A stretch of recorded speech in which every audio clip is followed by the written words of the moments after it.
Yo, I'm Dante, and today we're going to talk about someone you probably know. Maybe you dated them, maybe you work with them, maybe you grew up with them. The narcissist. Now, before you start thinking this is another narcissists are evil video, chill. Because here's what nobody tells you. Being a narcissist, it actually sucks. Like, genuinely, deeply, horribly sucks. And by the end of this video, you might actually feel sorry for them. Might. Let's start with the thing everyone thinks they know. Narcissists love themselves too much. Wrong. Narcissists don't love themselves at all. That's the whole problem. What looks like confidence is actually a performance, a full-time, 24/7, never-ending performance. Every room they walk into, they're scanning. Who's watching? Who's impressed? Who's a threat? That main character energy everyone talks about? For a narcissist, it's not a vibe, it's survival. Because underneath that confidence is something they will never, ever admit to you. They feel empty. Not sad, not angry, empty. Like there's a hole in their chest that no amount of praise, attention, or success can fill. A 2020 study in the Journal of Personality found that narcissists score significantly higher on measures of internal shame than the general population. The louder they are on the outside, the more they're drowning on the inside.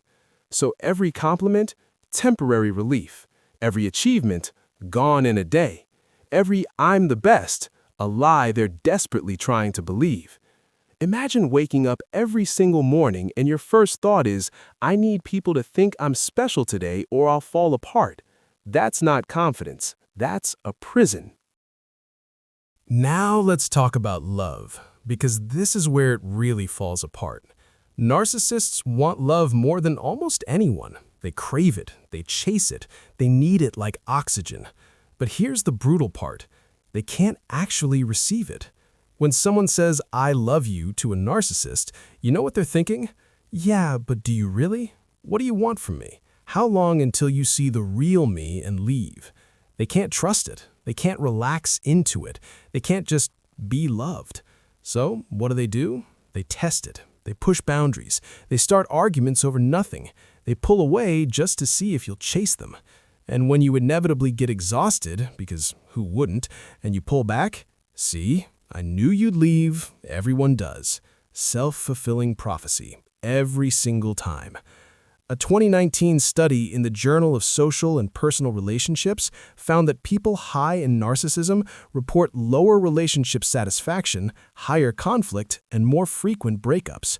Not because their partners were wrong, because the narcissist's internal wiring sabotages connection before it can take root. They want love. They destroy love, they mourn the love they destroyed, then they do it again. That's not power, that's torture. You've probably heard the term narcissistic supply. It's the attention, admiration, and validation that narcissists feed on. But here's what most people don't realize. It's literally an addiction. Neuroscience research has shown that narcissists get dopamine hits from social admiration the same way addicts get hits from substances. The brain lights up, the reward center fires, they feel alive. And then it fades, so they need more, and more, and more. Think about the most insecure person you know. Now imagine that insecurity is so deep that you need constant external validation just to function, not to feel good, to feel normal. That Instagram post with only 12 likes, a narcissist doesn't just feel disappointed, they feel like they're disappearing. That meeting where nobody acknowledged their idea, they don't just move on, they spiral. That friend who didn't text back for 6 hours, clearly they hate me. Everyone hates me. I'll show them. Every interaction is a transaction. Every person is a potential source of supply. Every day is a hunt for the next hit. And the worst part? It's never enough. It's literally, chemically, never enough. Here's the pattern. A narcissist meets someone new. Friendship, relationship, whatever. And at first, it's incredible. They're charming, they're attentive, they make you feel like the most important person in the world. That's called love bombing, and it's not entirely fake. In that moment, they genuinely feel it. You are their world because you're giving them supply. But then something shifts. You set a boundary, you disagree with them, you have a bad day and can't give them attention, and the narcissist flips. Because you're no longer a source of supply, you're a threat. So they devalue you, criticize you, gaslight you, make you feel like the problem.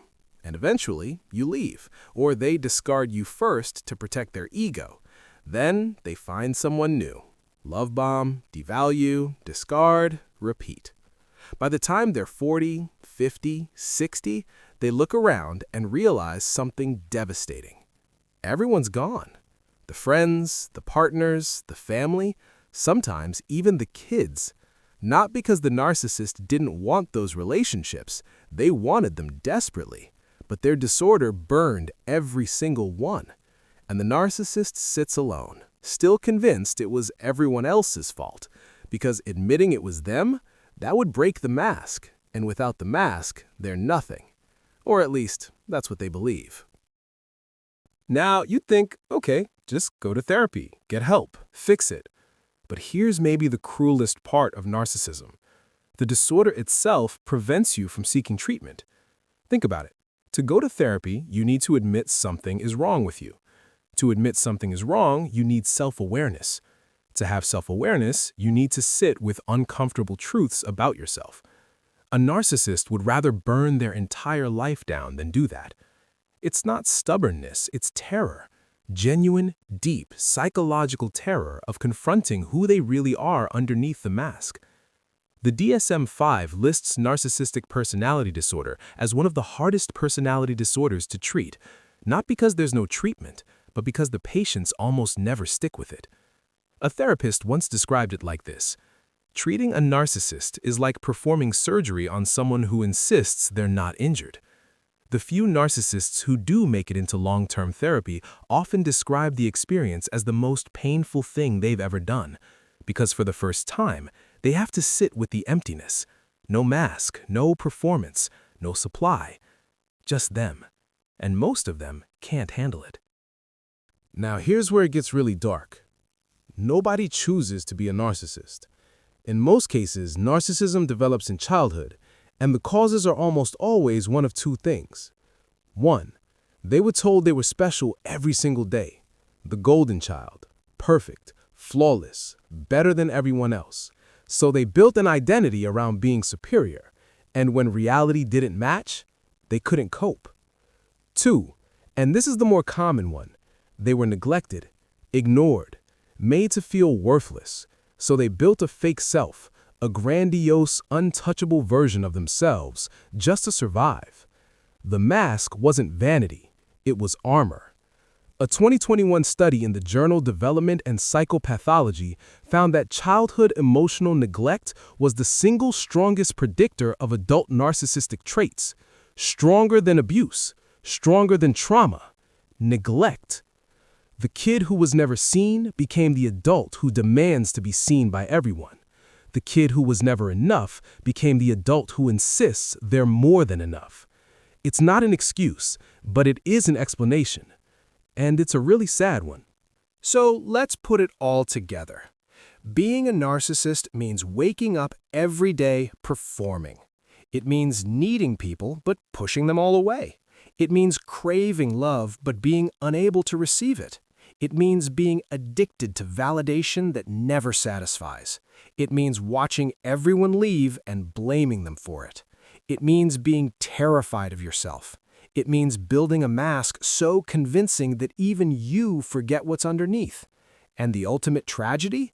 Most narcissists will never change, not because they can't, but because the disorder itself convinces them they don't need to. They'll spend their entire lives chasing something they can never catch, performing for an audience that keeps shrinking, building a throne that no one wants to sit beside, and they'll die still wearing the mask. That doesn't make their behavior okay. It doesn't excuse the manipulation, the gaslighting, the damage they cause. But it does make you wonder, Is the narcissist the villain of the story, or are they the first victim? That's the dark truth about narcissism. If you know someone like this, now you understand them a little better. Doesn't mean you have to stay, but maybe you leave with less anger and more clarity. And if you saw yourself in any of this, that's actually a good sign. Real narcissists never do. I'm Dante. I read dark stuff so you don't have to. Subscribe if you want more. Trust Dante. Peace.